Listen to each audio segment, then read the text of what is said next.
again. Now we're moving on with this lovely Christmas stocking, which the linen you can actually buy now from our website with the 3 designs, the unicorn, the rabbits and the stag, which I'm doing.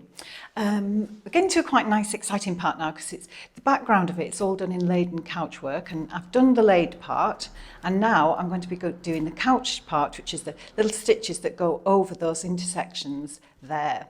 And I thought the best thing to do was watch Phillipa, what she did in the summer, to make sure I don't make any mistakes. So if you'd like to watch this little bit of the video, and then we'll come back and we'll do the first stitches.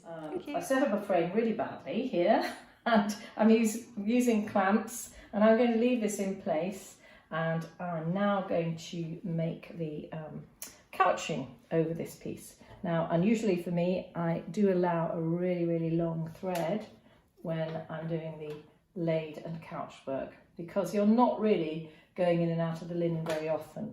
So take the thread, fold it over, just bounce it so that you get a nice straight, this is difficult to film, isn't it, Richard?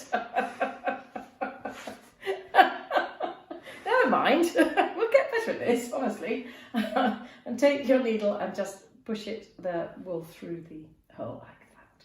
So just to cast on, I'm going to cast on, and I'm going to actually work a central section, because it's much easier to find your line in the middle of an area rather than at the edge. So I'm just going to cast on in the cloud, which might turn into a rainbow at any moment.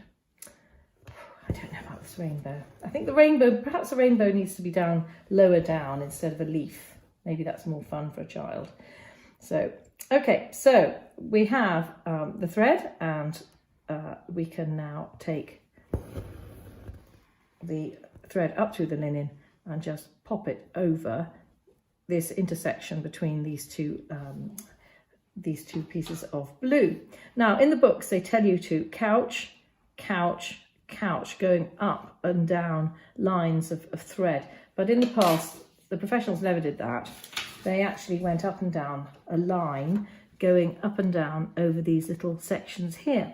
So I'm actually going to lay a piece of paper, or you could use a ruler, whatever you like, any straight edge, and just take your needle up and down, following that line. You can draw this on if you really want to, but you don't need to, and it doesn't need to be neat. Now the thread's just taking a little bit to settle down, and I haven't put this on actually tight enough onto this frame. Ideally it would be a little bit tighter, and so all you could do is go up and down these lines. I really don't like working with a long thread, but I'm not that keen on rethreading either. And this does not need to be neat.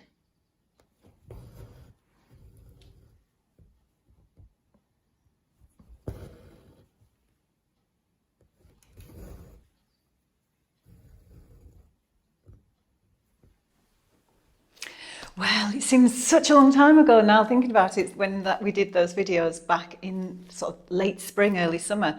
But that was a really good refresher for me to remember how to do that laid part. There's so much there that I'd forgotten, I must admit. So as Phillipa says, we can really go to town with a bit more length on our wool, because we're going to be doing the couch work on the laid and couch work. So I'm using this beautiful white wool that's going to go against the blue sky, which will look really wintry sky, I think. It'll look gorgeous. Right, so as Phillipa did, I am going to start in the middle, and I'm going to cast on in the cloud. So the loop is there from my double thread. I'm going to come back up, make that little knot to make it secure, like that.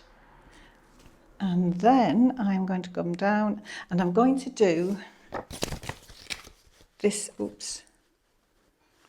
this line first. As Philip suggested, I'm using something as a guide. Oh, mice. I think that's a little bit loose, isn't it? My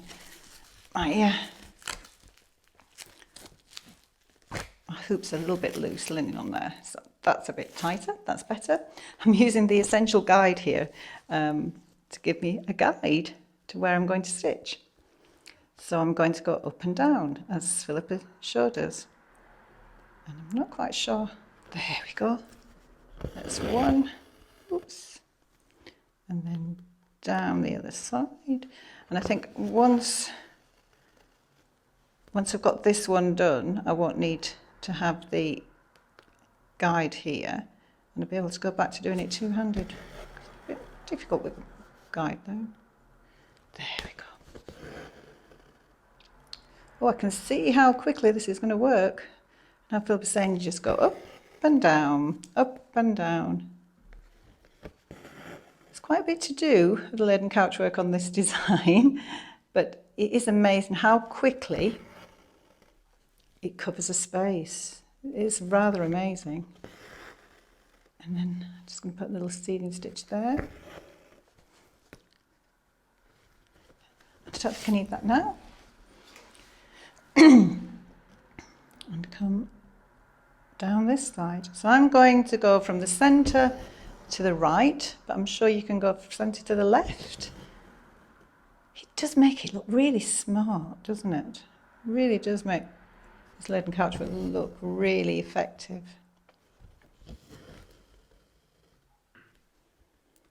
Somewhere a little bit bigger than the others. I suppose this is where I say like Katie does, it gives it character. Gives it character. And another little stitch in there to keep the tension. Oh, I enjoy doing this. This is super. Super, super, super. So, I don't think I can put one in there, can I? Can do a half one? I'll ask Phillipa about that. Do I do half ones later?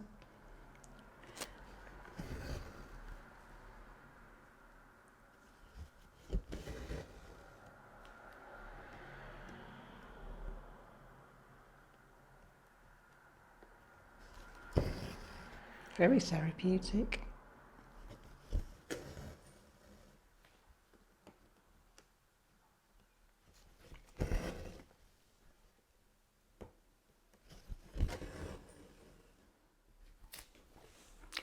Right, well, I'm going to carry on doing this laden couch work till it's finished, and then I'll come back in a couple of days' time and we'll start on these beautiful clouds. So I look forward to seeing you then. So happy stitching in the meantime.